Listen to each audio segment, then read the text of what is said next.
Hello, everyone. Welcome to the program. This is Sunday Politics live on Channels Television. I'm Sean Kimaloye here in Abuja.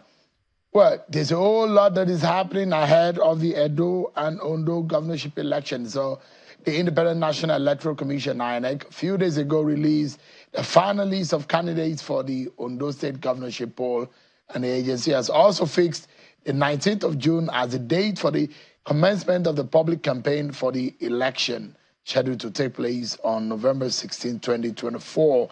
17 political parties fielded candidates, but notably no female candidates were among the governorship candidates. Well, as the umpire prepares for the two governorship elections before the end of the year, the question is, has INEC learned any lesson from the conduct of the 2023 general elections, and how much of the lessons are they able to deploy in the coming polls? Tonight, we're dissecting how ready is INEC, what they need to do before that election, the 2023 election, if there is anything to take away from it, has INEC been able to learn anything from that? And of course, the presidency has been reacting to the New York Times report, which is describing as a dire situation of the state of the Nigerian economy, and we'll be getting a whole lot of reaction on the state of the economy under President Bola Tinubu. But first, let me allow you to listen to some of the latest statements coming from INEC Chairman Professor Mahmoud Yakubu. Campaign in public by political parties commenced on Wednesday, 24th April 2024, and will end at midnight on Thursday, 19th September 2024. That is 24 hours before the date fixed for the election as provided by law. I urge you to keep your eyes on the electioneering process with a view to preventing violent attacks or negative mobilization by political parties, candidates, and their supporters during their campaigns. Similarly, the use of the power of incumbency to deny opposition parties and candidates access to public facilities such as radio and television stations, public buildings for their campaigns and rallies, or even outdoor advertising through the imposition of excessive fees and levies often result in the breach of the peace. These actions, including mutual destruction of campaign materials and the provisions of sections 91 to 97 of the Electoral Act 2022. The security agencies have to ensure, and they have the duty to enforce the law in all cases. All right, there you have it. Before I allow my guests to speak on these and we dissect some of these issues for you, of course, Muslims all over the world are celebrating today.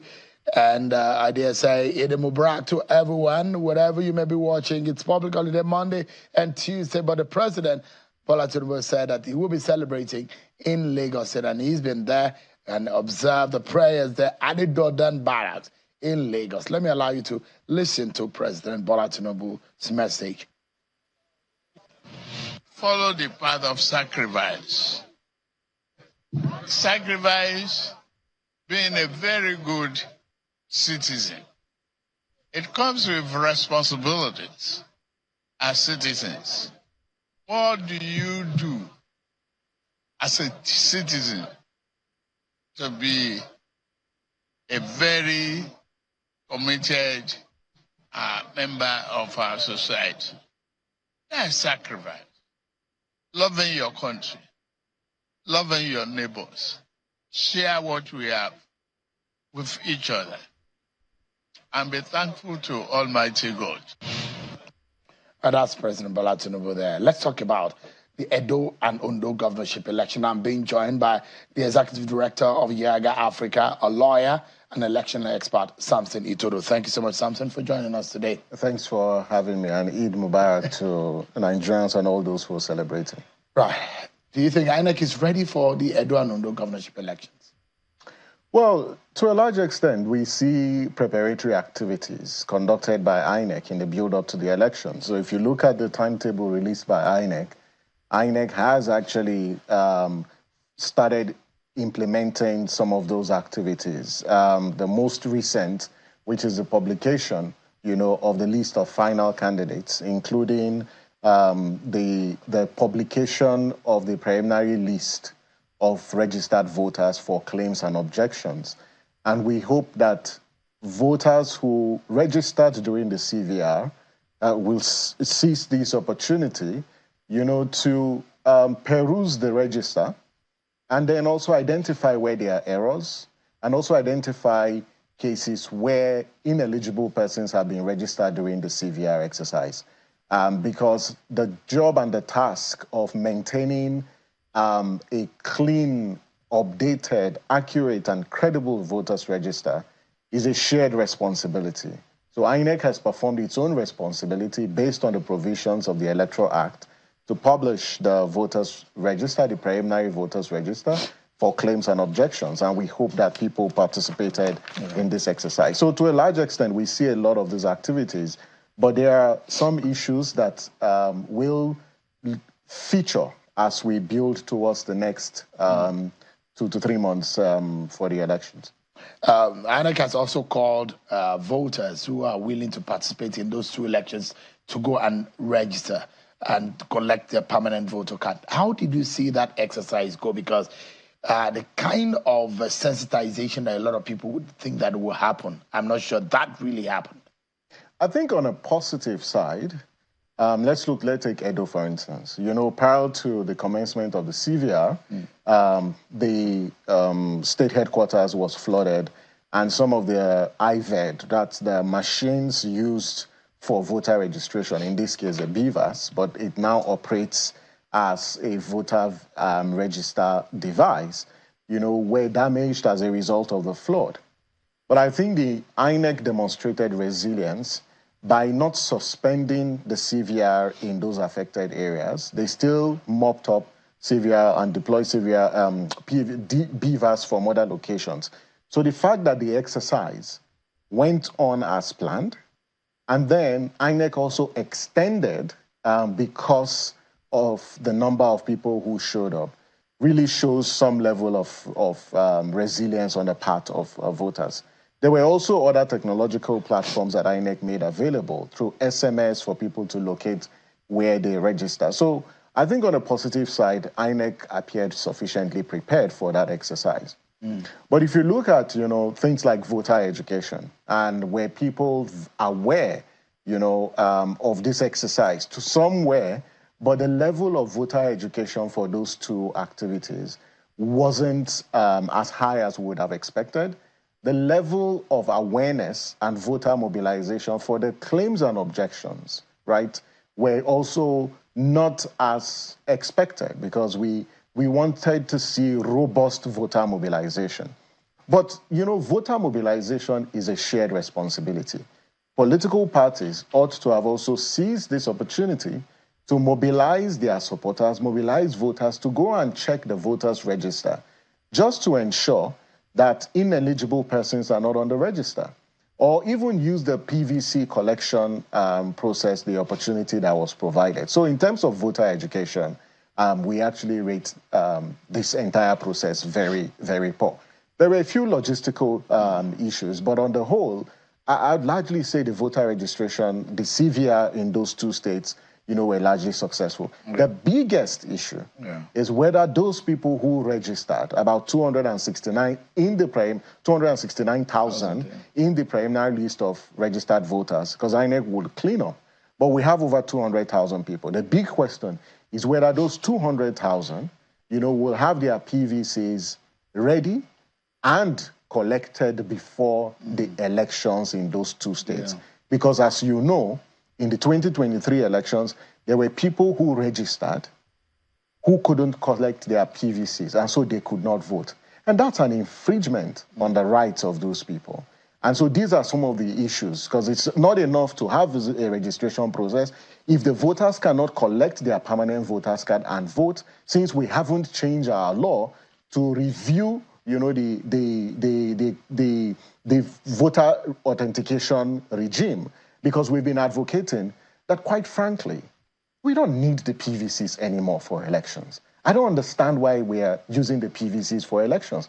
When we have a BVAS that function optimally for voter accreditation, what's the essence of the PVC?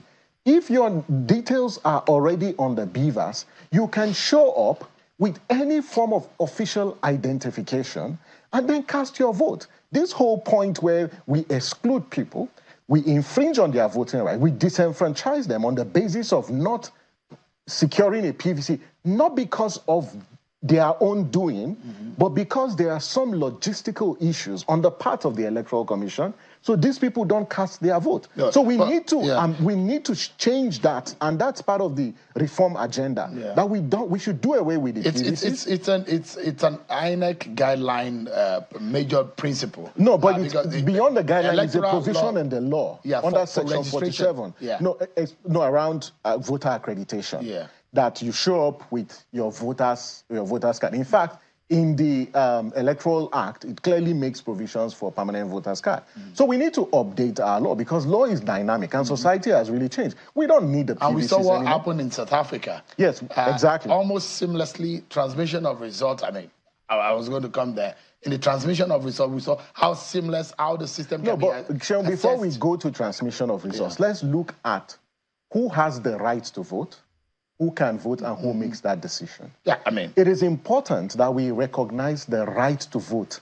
It's an intrinsic democratic right, and you shouldn't deny anyone because there's no elections, right, without people. There's no democracy without people. And so if people are unable to cast their vote, it questions the legitimacy of the outcome. And we can't have these bottlenecks. You know, prior to the elections, the 2023 elections, some people went to court, you know, to challenge this policy and this law that excludes people on the basis of not securing PVC, not as a result of their own fault, but other exogenous reasons. And so now where we are now, let's abolish the PVCs.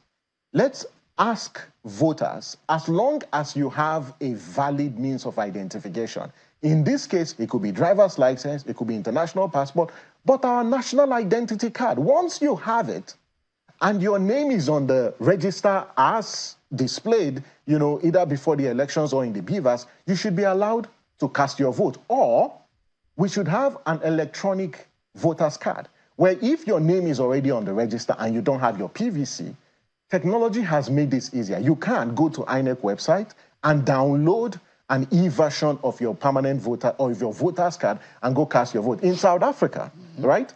The voter register is derived from the National Civil Register.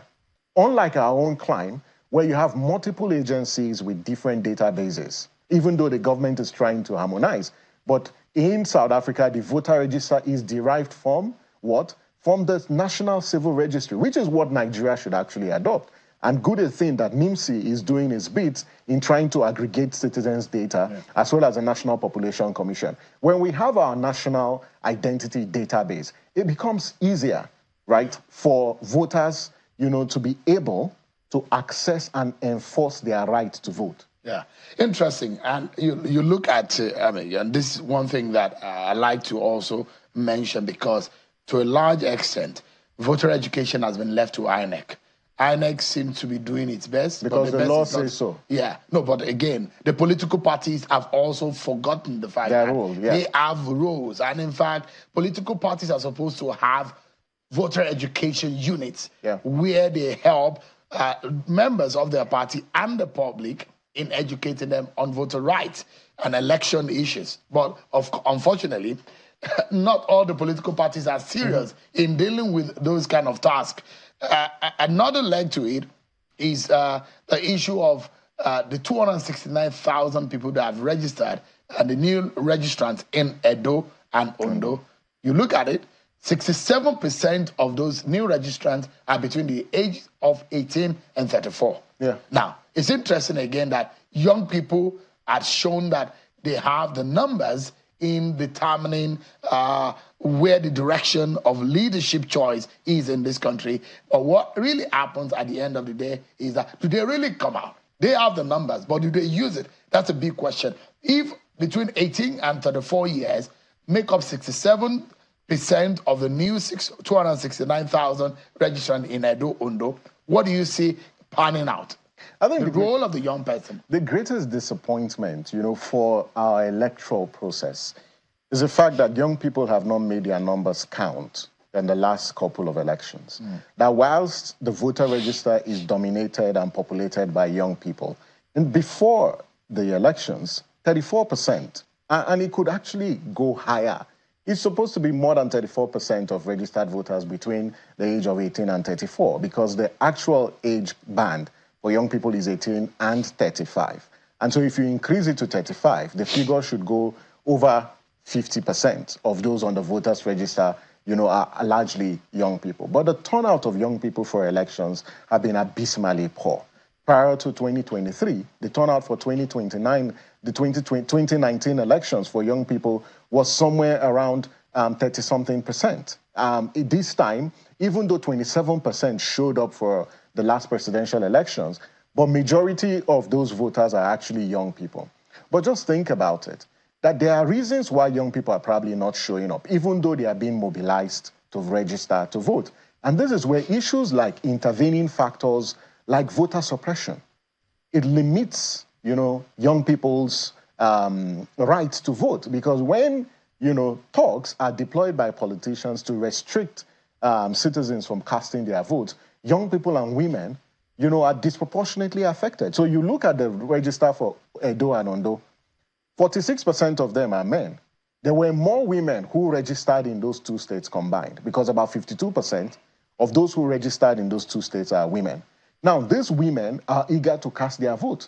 But how do you expect them to cast their vote on the day of elections when politicians deploy thugs to prevent people from accessing the polling station, or they disrupt elections, or the people cannot access their PVCs? But at the heart of this is the fundamental question about trust and whether people trust, that their votes will make a difference, whether they trust that the institutions responsible in the entire electoral governance architecture are going to uphold the principles of transparency, professionalism, and accountability, or even the fact that when elections are conducted and winners are declared, whether those people will govern well so that the social conditions of people will be improved.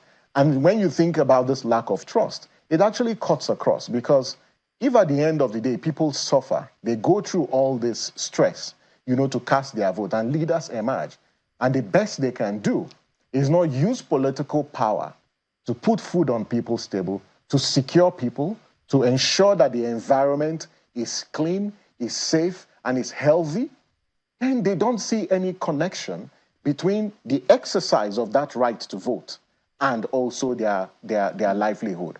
But it doesn't solve it. And this is why one of the biggest, objective and goal that we must all set for these upcoming elections is to increase the level of turnout.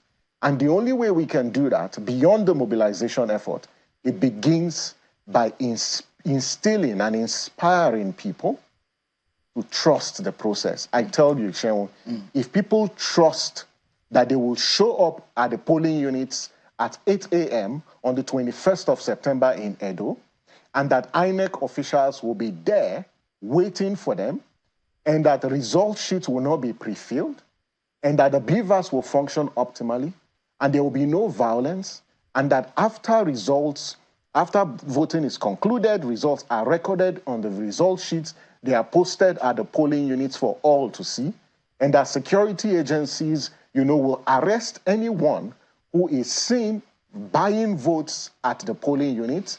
People are going to show up. We just need to instill confidence. Do you think that the 2023 election reduced the trust of some Nigerians in the electoral process? Absolutely, it did. And I think it's public knowledge. And recently we published, the first year report post the elections, and we asked the fundamental question whether electoral trust is declining. The subsequent elections actually made it even worse, because you look at the off-cycle elections, Kogi, Bayelsa, and Imo, they were even worse than some of the elections conducted in the 2023 elections. So trust has really declined, and we can't run away from this. And this trust is not just a function of how INEC managed the elections. It's also how the executive and the legislature, are taking decisions that impact on the credibility of the institution. In the last couple of months, appointments have been made into INEC, and we've made this point consistently. And in the last round of appointments where President Tinubu made, there were 4 individuals that the public actually raised concerns about their partisanship. In Edo, one of the states, the current rec in the state is also amongst one of those individuals, there were several questions actually raised about his partisanship or not. They were all confirmed. Now they're in office. And so as we look towards Edo, I think there's actually a test that INEC, we hope, will meet. And it's the test of neutrality, that in the build-up to this election, questions were raised. And we cannot shy away from that because the integrity and the independence of the Electoral Commission is critical. And our expectation is that INEC at the center will build confidence on the part of stakeholders, right? That the commission is going to be, 1, impartial, is going to be neutral, is going to be accountable and transparent in the management of those elections. That way, you start rebuilding trust and confidence on the part of people. And that, several oversight mechanisms have to be in place. And INEC needs to communicate better. But to go back to the executive, Sheon, it's over 1 year since we had the last election. There is still a vacancy in INEC's leadership. There's the National Commissioner representing the Southeast. After the expiration of the first term of Barrister Festus Okoye, no appointment had been made 1 year after. So there is a vacancy, and that does not bode well for the whole election management architecture. And so the president needs to really demonstrate that he's really committed to strengthening our electoral process. Having, traversed 25 years of democracy. And that's your report, election trust restored, which is a very big question that he asked. And a lot of people might be able to answer the question in the way they perceived it. But one of the major things is also in the appointment and independency of INEC. If there is anything that could be done in terms of the tweaking of the law, what would it be to make INEC really and truly independent? I think first, let's note that we've come a long way in terms of securing INEC's independence. And the current INEC that we have today, is a product of struggle for institutional independence. Because this same INEC wasn't financially independent. But then, Justice Uwais did recommend that there is need for INEC to be funded from the first line chart. So, to a large extent, we've secured some level of financial independence for INEC. But then there's the issue and the question about the appointments, of the commissioners, both the national commissioners, the chairman, and the recs. And what Justice Uwais recommended, that there is great need to remove that power, from the president, because he's a member of a political party, he's a leader of a political party. And so there is need to remove that power from the president and vest it, either in the NJC. But what we now know about the NJC, I don't think that the recommendation that the NJC should also be responsible for managing the process of appointing the chair of INEC, I don't think it's consistent with our present reality. We need to devise new ways of doing this. In South Africa, the entire process is subject to public scrutiny. There's an interview process where everyone, is interviewed in the public eye, and people can actually submit petitions. And I say this, there are 2 approaches to this. The first one is through constitutional amendment. But if experience is one thing to fall to, a president would want to do what? Would want to pass or sign a law into force that reduces his power, especially in a presidential system of government. But the question there is the president going to act as a statesman in the interest of our 25 years democracy, right? Or in the interest of the nation? And what I expect that the president will do is to look at the country And I love the statement he delivered during the 25 years, during the Democracy Day. And for someone who is committed to democratic ethos, to say, in the interest of our democracy, I will take this course of action that no one has actually taken, amend the Constitution, make a proposal to do what? To review the appointment process of the chairman, the national commissioners, and resident electoral commissioners.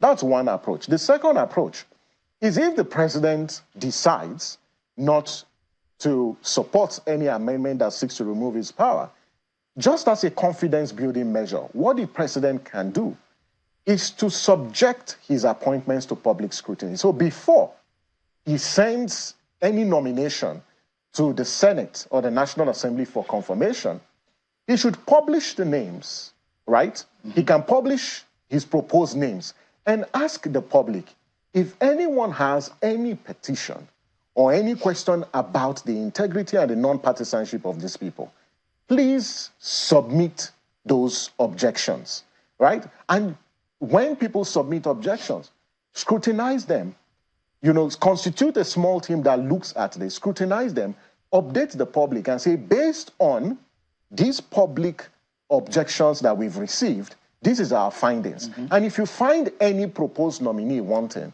you delist them and not send their name to the National Assembly. The president can do that. He has the power to introduce that either by executive order.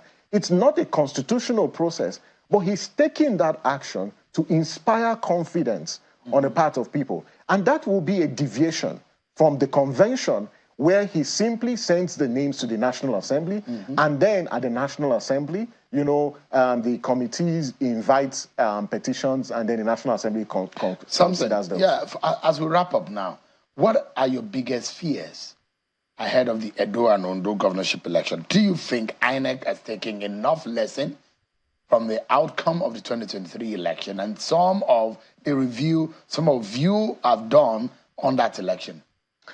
No, I think INEC has learned a lot of lessons. You can't be an electoral commission that manage general elections and the other off-cycle elections and not learn lessons. I think the commission have learned its lessons. The big question is whether we will see the expression of that in the build-up to these elections. And there are three things that, are at the heart of this. One is to note that these two elections, right, there will be logistical issues because we have raining season, and we've seen how the flooding is disrupting, even elections, the pre-election activities. What mechanisms is the commission going to put in place, working with stakeholders in the state to ensure that these logistical issues don't rear their heads on election day? Because given the pre-election violence we've seen in places like Edo, if the polling units don't open as at when due, it's going to impact on the outcome of the election. The second, deals with the officials that are going to be engaged for this election. And this include the ad hoc officials, the collation officials, including the supervisory officials, that in the build-up to this, INEC will sanitize the process of recruitment. Because situations where political parties, infiltrate and influence the recruitment of those people, or the EOs in those states substitute trained election officials at the 11th hour and replace them with people who we do not know whether they are trained or we can't vouch for their non-partisanship. It's critical. So INEC needs to ensure that the monitoring mechanism, the threshold needs to be high, because if November 2023 is instructive, then INEC really needs to take serious this recruitment. And the last point is about the technology, and it's about BVAS. BVAS has actually shown that it's a game changer when it comes to the accreditation of voters. But the IREF, due to certain legal interpretation, but we hope that the BVAS, will be configured, will be ready, and will be deployed in such a way that people are not going to be excluded, including people who already have PVCs that failed some level of accreditation on the day of election. These are some of the issues on the part of INEC. But for political actors, we're very concerned about the rhetoric that we were seeing, and especially Edo, where you're seeing vandalization, you know, of candidates' billboards and campaign posters. And this pre-election violence are really disturbing. Yeah. We hope that the security agencies will nip this in the bud to give the people of Edo the opportunity to make their voice heard through the ballot. Thank you so much. Samson Itodo, Executive Director, Yaga Africa, an election expert and lawyer. Thank you so much indeed for your time tonight. Thanks for having me. And we're hoping for the best for those elections. But we take a break. And when we come back, our attention is going to be the handling of the economy by President Bola Tinubu. There is a New York Times report which the presidency is reacting today. The presidency has said that report is jaundiced, that report is not factual and is one-sided. We'll look at it and dissect it from the point of view of an economist. We'll be right back, everyone. Thank you so much, everyone. The presidency has reacted to a report published in the New York Times criticizing the Nigerian economy as facing the worst trajectory in a generation. Well, we're getting some reaction now from the presidency. The special advisor to the president on information and strategy, Mr. Bayo Nanuga, has responded to that report by Ruth Mackling and Ismail Awal. According to the presidency, the feature story titled "Nigeria Confronts Its Worst Economic Crisis in a Generation" and published on the 11th of June reflected the typical predetermined reductionist, derogatory, and denigrating way foreign media establishments have reported on African countries for decades. Mr. Onanuga said that due to the misleading slant of the report, the government needs to clear up some misconceptions conveyed by the reporters regarding the economic policies of President Bola Tinubu's administration, which took office at the end of May 2023.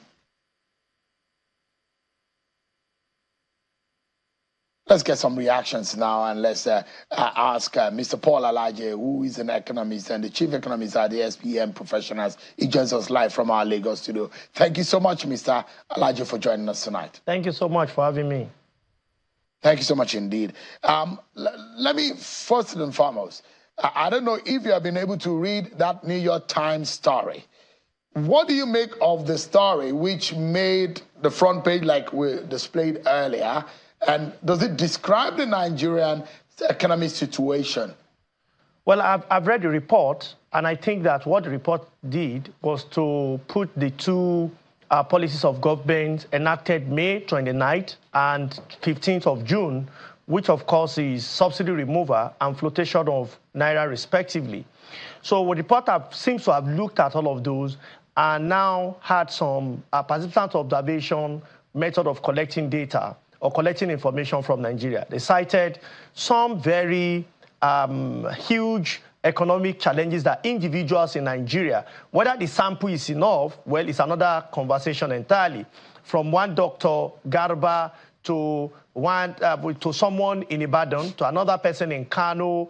They went like that. I don't know how they gathered their report, but names and persons, including one Bamidele from Ibadan, who now says he could not afford to buy Gary, if you like, for his family, is now biscuit. So I've read the report over and over again to make sense of what they are saying. But as economists, we will not dwell in the politics that is about to come out of the whole report. The truth is, when you look at an economy, there are parameters of what we call macroeconomic variables to know the position of such economy. The first one is inflation. So inflation helps to measure price stability in a country. And the goal for price stability globally should be between 2 to 3%, or what we call in economics, low level of inflation. Nigeria had a target of 6 to 9%, but according to the Bureau of Statistics, in the most recent report, Nigeria inflation against 6 to 9% is 33.94%. I don't know what multiple that is, even though government is still targeting 20% this year, believing that we will return to when we were single-digit inflation, which the last time we recorded that was second or third quarter of 2015. From fourth quarter of 2015 to first quarter of 2016, Nigeria has embarked on this journey of double-digit inflation. And we thought that was going to end by 2019. But Nigeria, I don't know, made a decision to close border. After that, COVID-19 struck, and Nigeria still battled for a long time in COVID-19. Then we removed subsidy, which now mounted more pressure. We saw insecurity, food scarcity, because food inflation is a major driver now, and it has remained major driver for a long time. So on inflation. The second one, very quickly, is unemployment. What economists believe should be the goal in order to reduce unemployment is to have full employment, or for unemployment to reduce to 2 to 3%. United Kingdom is targeting 2%. China is targeting maximum 3%. Nigeria unemployment rate depends on the number. Bureau of Statistics changed methodology sometimes last year to 1 hour a week. That is, if you can do anything from 1 hour a week that you are paid for, then you are said to be employed. So Bureau of Statistics says that if you use that parameter, it's now 5.2% from 5% it was initially. But when you use 20 hours a week, which seems to be more realistic to me, then you'll be looking at over 30% of people who are able-bodied, willing and able to work, but unfortunately, they could not get a job. You look quickly to trade. Trade seems to improve because we have trade surplus. Over $1.9 billion trade surplus, even though the goal of trade is balanced, but thankfully, we do not have trade deficit. We look at economic growth, GDP growth by 2.98%, as against double-digit GDP growth we expect, or worst-case scenario, to grow above our population growth rate at over 3 or 4%. But we are almost at par with our population growth rate. You look at exchange rates, which seems to be the big elephant in the room. Exchange rates, the goal is stability. What we have seen in the last 1 year is that exchange rate has oscillated. Sometimes it went to 1,900, went back to 1,050 naira, now to 30 naira less than 1,500. It depends on the market you are looking at, but generally it's about 1,471 to 1,475, depending on the market you are looking at. But is it stable? Of course, the answer is no. The most important one, which seems to concern many people watching this program right now, if they are Nigerians in the future, is distribution of income. Is income equitably distributed? The goal in economics is fair distribution of income. And we have seen as people, and it's even in the report, which I think dominated some significant part of that report, is labor is fighting against $20 monthly salary. As against the recommendation we have made is about minimum of 100,000, and we are strongly convinced that state can pay. We are strongly convinced private sector with more than 25 staff can pay. We're also strongly convinced that the federal government of Nigeria can pay a minimum wage of 100 naira. The goal of 100,000 naira a month, even though federal government is saying 62, and I've also seen some respected state governors saying they cannot afford it. For me, they need to work on their IGR and not to think of what to pay. What matters is how much are you making. If you are not making enough, you certainly not be able to pay enough. It is not time to wear babariga or wear any cultural dance. What is important now is to get to the field, work, because that was the promise you told the people that you want to do. So the work is right in front of you. Come on, get it done and pay the people fairly. Because when you convert that to the dollar, and why am I saying convert to the dollar? Measure anything. People watching us from their homes today, their television are imported. If they watch on YouTube, it's not made in Nigeria. And mention anything around us, mostly imported. In fact, food inflation, according to the report, increased by 11%, even though Nigeria at the time said we're perhaps getting to food sufficiency. We have a lot of work to do. So this is perhaps, when you look at what the report said and what economic parameters or economic circumstances we find ourselves in Nigeria. And I'm happy that the presidency has also responded to say perhaps this President Tinubu inherited a bad economy. There is no doubt about that the economy was bad. And the question is, have we been able to improve this economy over time? Do we have a single economic document that states are keen into, local governments are keen into, that will be championed by the federal government? As the Federal Economic Council come up with a blueprint that we are all going to follow. We've already done 1 year. We don't have a lot of time. The midterm is right in front of us. Can we have a program such as NEET, where the federal government champions it, seeds state government, 36 states of them, and the FCT plugs into it, and we have NEET where it was also spread to all the local government? This is what we should be doing today. And what should be central in all of those is agricultural plan, because it's not about just criticizing the government. We must also show ways with which we can deliver our country from economic quagmire, deprivation, and hunger. Now, so let's look at some of the things highlighted in the New York Times, and I'll read out a portion of what the presidency reacted. The New York Times report says that it says that this is perhaps one of the worst economic outlook for Nigeria in a generation. I want to ask you if that is correct. Also, it says that the major causes of the economy downturn in Nigeria and the spiral effect that we are seeing is based on two decisions made by the president. One, the removal of fuel subsidy and the flotation of the naira. Do you agree with the New York Times report on that basis? Well, I think I've answered this question with you on another show on the podcast. And I told you that this year, the economic crisis will be imminent in Nigeria. I receive all manner of cost pressure from here and there, and people want that. But the econometrics, economists don't just speak. We use numbers to speak. We are projected based on what was happening and the data that was available at that time. Whether that has changed or not is a different kettle of fish. Do I agree that Nigeria are going through concerns? You can pull it on Twitter, you know, on X. I'm on X. You can pull people's opinion. People will tell you the reality of what they are going through. So I agree with what they said, and that those two policies are also policies that should not have come together. And I will tell you, it's like talking to a medical doctor as a patient, and the doctor had recommended that don't worry, what you had is an infection, and you need to take certain antibiotics, I don't know the name, one in the morning, one in the afternoon, one in the evening. You take those for 7 days, 21 tablets. But, you know, the patients feel that, oh, for us to make this drug work fast, we'll take the drug at once. That is what taking subsidy removal plus flotation at the same time, because many of them have implication on inflation, they have implication on poverty, they have implication, they have side effects.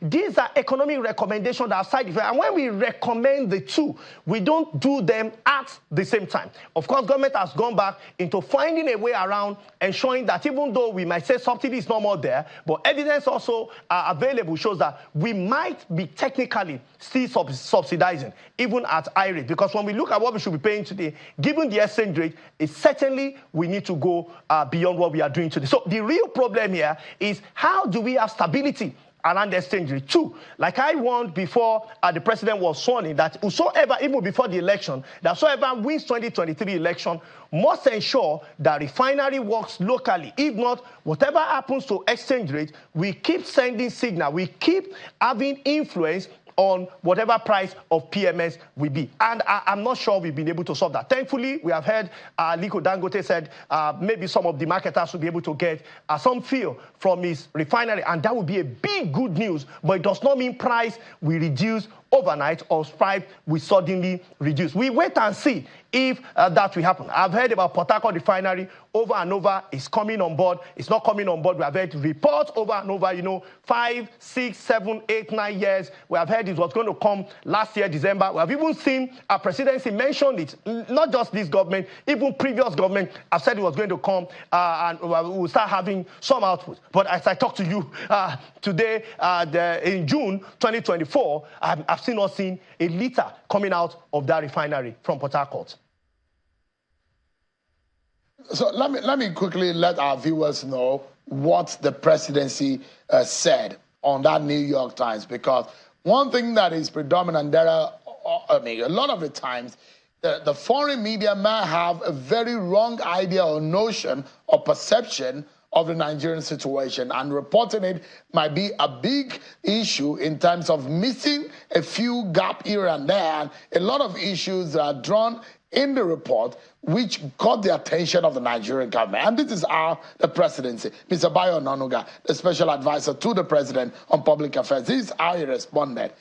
He said, quote, on some of the portions of that report, of his response, he said, to be sure, President Tinubu did not create the economic problems Nigeria faces today.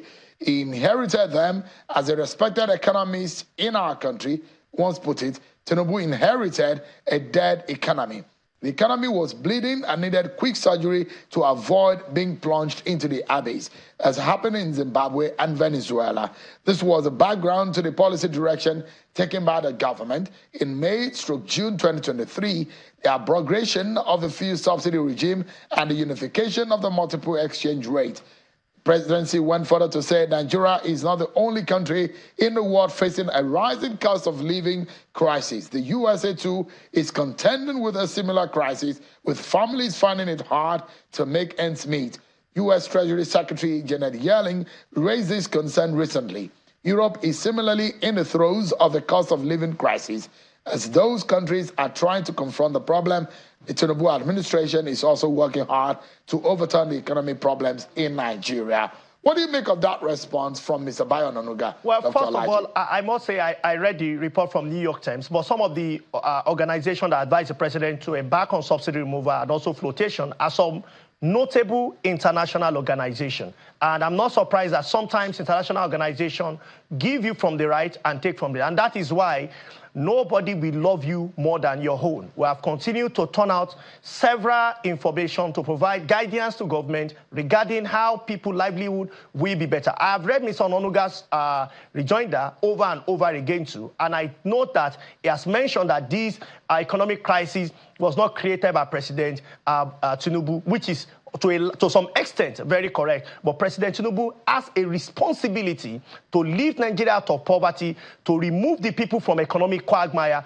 because that was why he was voted into office. So the game of Tukokwe, what about you, which of course is what I saw in the report, as we say in philosophy, will not be sufficient, even though he has created some background to what is going on around the world, which to a large extent, I agree with that some other countries are having their own fair share. But the truth is that what other countries are doing is to find solution to the economic crisis, and they are looking for means to provide solution to their people. And if you ask me, apart from what I said earlier, that government should do by having a single unified economic document, we should have government backing, government legislation.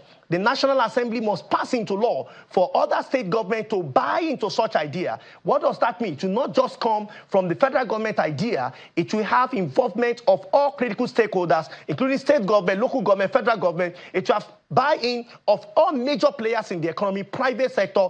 I mean, not to speak of economists and non-economists, everybody must be on board to have Nigeria come out of economic crisis. You've been here before, but we're able to redeem ourselves from poverty and from hunger, from economic woes, which we seem to find ourselves right now and again.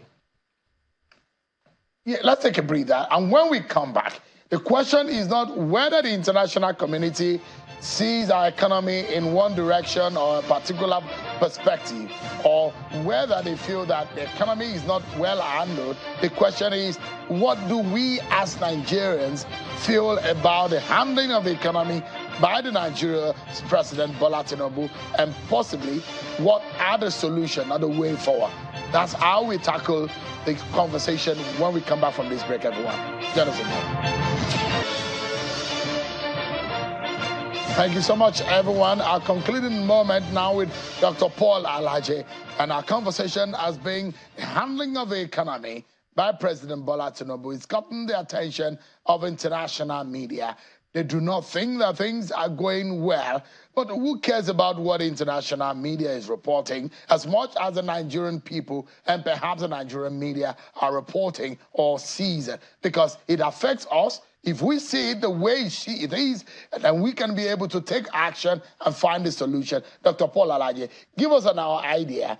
If the international community sees our economy and the handling in a particular way, what do you think we need to do? I'm not so one of those who is quickly impressed by what other people see about you. To thine own self be true, a popular saying is, how can we be true to ourselves to ensure that our economy is on the right trajectory? It does not matter what other people really say about us. It matters what we say about ourselves. I will give you a background. The Asian tigers, before now, the international community has advised them to follow some of the advice being given to us today. But they refused. They looked at the reality of the economy, and they worked mostly with their local economies, and they were able to come out of economic quagmire that they were faced with. The Asian tigers is also one of the major blocks to reckon with in the world, because they were able to solve their own problem among themselves. Does it mean that Nigeria is doomed forever? The answer is no, because in 1945, after the World War, we saw Europe that most people want to go to today having worse situation than Nigeria, because at that time it was even difficult to be a woman. The law and order has been completely broken down, as there was no respect or regard for the law. But today, look at it. Look at what Europe has become, because they understand that the first thing they need to do was to bring energy to a place where people can afford it and can be made available for their population. The same thing Nigeria must follow. What should be the priority of us as a nation? We cannot build a nation where there is no energy. We cannot build a nation where infrastructure are not sufficient. We cannot build a nation where people live hand to mouth. So we must come together as a people to find sustainable solution that will be sustained for a while, to bring our people out of poverty, to also help our nation grow significantly beyond what we are doing right now. And this will go beyond just combating inflation, for instance. We go beyond just raising MPR. We have seen central bank raise MPR back to back, as if that again will bring about economic prosperity to our people. The answer is no. We've seen it over and over under the former central bank governor raise MPR. The new governor is also doing the same thing. What exactly is the difference? Inflation has remained stubborn as it continues to grow taller and taller to almost 34%. But what must we do? For instance, because there is no time, in the case of inflation, we need to look at the numbers reported by the Bureau of Statistics.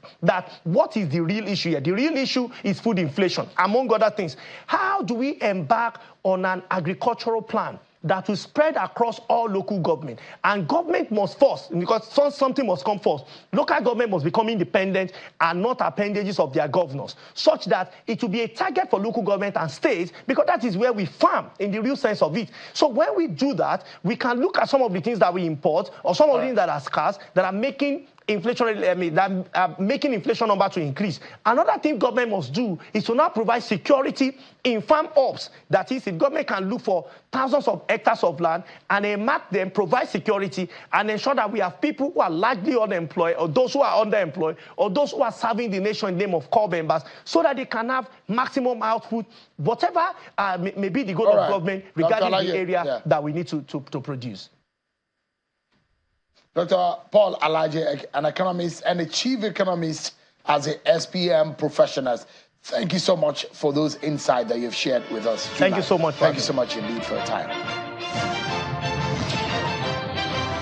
And that's our show tonight, everyone. Many thanks for watching. I'm sure Kimale. Have a wonderful evening, everyone.